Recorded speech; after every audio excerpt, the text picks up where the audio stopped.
Hey there, comic book fans. Back from the comic shop again this week on this low energy, rainy day. I don't know what it is.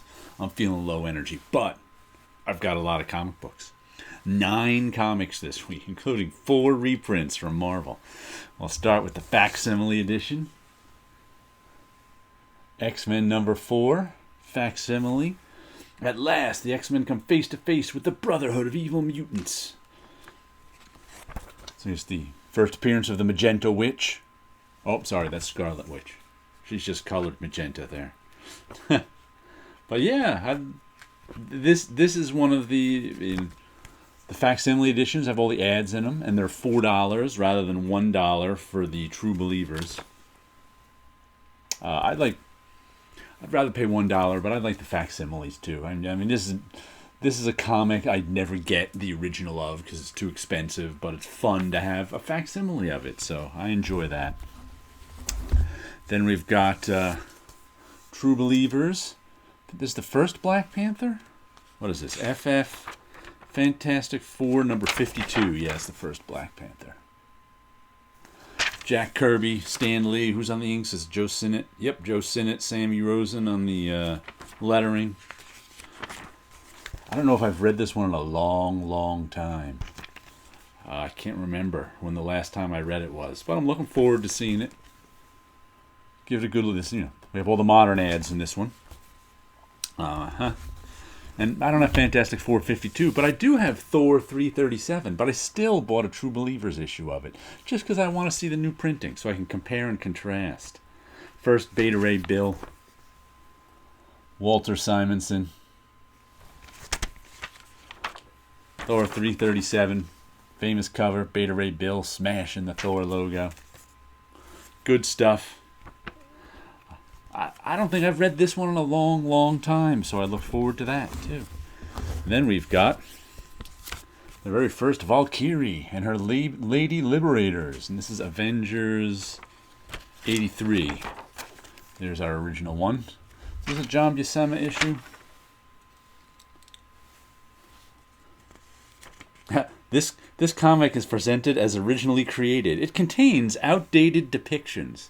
Got my hair caught in my glasses. Hold on. They have to give us warnings that it can...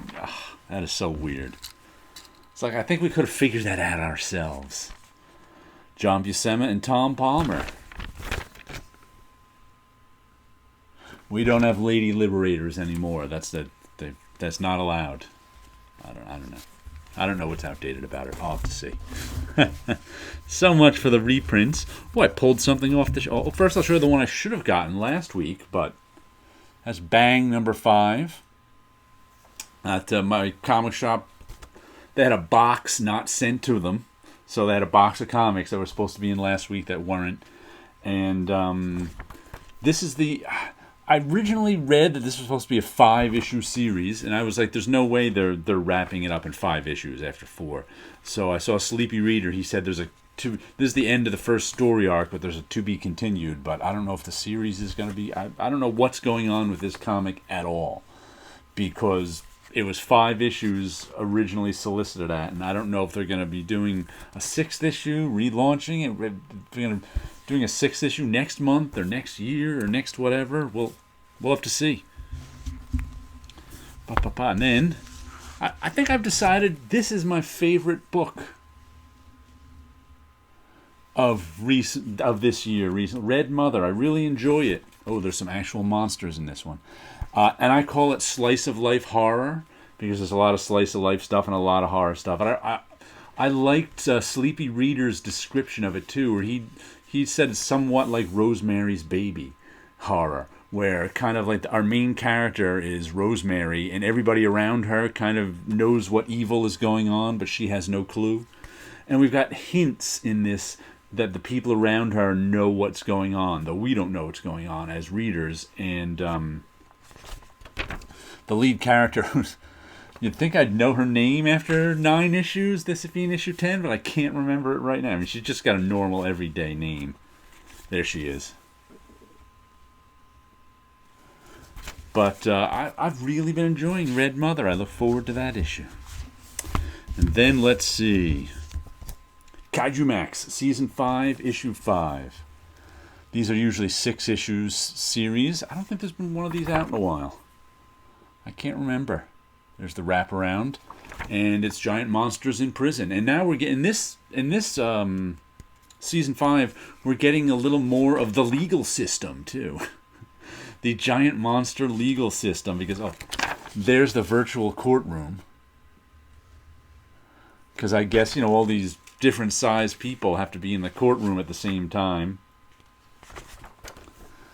There they are at prison. I don't know what all the virtual stuff is. Oh, that might be one of the giant robots' heads-up display. That's what it is, yeah. The guards are humans in giant robot suits. So that's the heads-up display, that pink one of the giant robot suit. And like I said, this is the first time we're getting a look at the legal system. They're in these, virtual offices here, so they can all interact with each other. So that's another Kaiju Max twist. We get the giant monster legal system. How weird is that? Then let's see, issue 2 of Dynamite. I liked the first issue of this. It's sort of a Marvel Zombies thing with Vampirella and whoever else is in the Dynamite universe. Peter Cannon, and who else was in there? Red Sonja. And the first issue was good. So it was a 5-issue mini, so I'm like, you know what, I'll buy it. Declan Shavy and Fred Van Lente co-plotting. Fred Van Lente, right? I think of Fred Van Lente, I liked his stuff on The Mighty Hercules years ago. Artists are Vincenzo Caruto and Pascal Colano. Kike J. Diaz is the colorist. And the letterer's there, too. What's the letterer's name? I should shout him out just for the heck of it, because they have it there. Who's the letterer? Hassan Atsmani Elhau. I don't know if I'm getting any of those pronunciations right, but I enjoyed the first issue, so I put it on my pull list. I was, what the heck, may as well get some Dynamite. And then the last thing I did was I pulled something off of the shelf. Crossover by Donnie Cates, Jeff Shaw, Dee Cunniffe, and John J. Hill. It caught my eye. I was told it was good. I think there was another... Was there a crossovers series in the past, too, that Donnie Cates wrote? I don't remember. I think there was, because it sounds familiar to me. I remember people praising crossover. I don't know if this is the same thing or not. But I picked it up, flipped through it, and liked it. So I'll give it a read. We'll see if it's any good. Oh, I forgot to show you the comic that was on my printer. Here we go. I forgot to bring this over. We got an issue of Thonagore sitting on the printer this week. I think this is a John Buscema one, if memory holds. I actually have all these issues of Thonagore in my bought only for their covers section of my collection, because I don't know, 20 years ago I found the run for $1 a piece or something, and just liked the covers on them. So I bought Creatures on the Loose. So I have them, and they're all just sitting in my. So it's like I got Thonagore covers out a lot, just because there's like some John Romita ones. I think there's a Barry Smith one. There's a Steranko one. There's a whole bunch of, maybe a Gil Kane too. There's a whole bunch of good Thonagore covers. So they make for good bought only for their covers comics. And now let me show you a little bit of this weird big ink drawing I did behind me, which I did this in a completely new and different style, and it's just strange. I was usually I don't use white ink on any of this, but for this one I did. Usually I just use the white of the paper as my white, but for this one I wanted to try something new and do something. Matter of fact, it's still taped up here. I decided I wanted to try and take one of my tiny little ink drawings and blow it up. Didn't quite come out anything like the big one, because it's not gonna, but I just found that a strange little exercise to get something that small and make it this big, and I'm not sure if I like it, but I'm glad I did it, just because I like to try new things every now and then. if I do the same thing over and over, it gets boring. So I'll try something new, and even if I don't like it 100% the way it comes out, I'm okay with it. That's all right. So, guy's got a weird face too.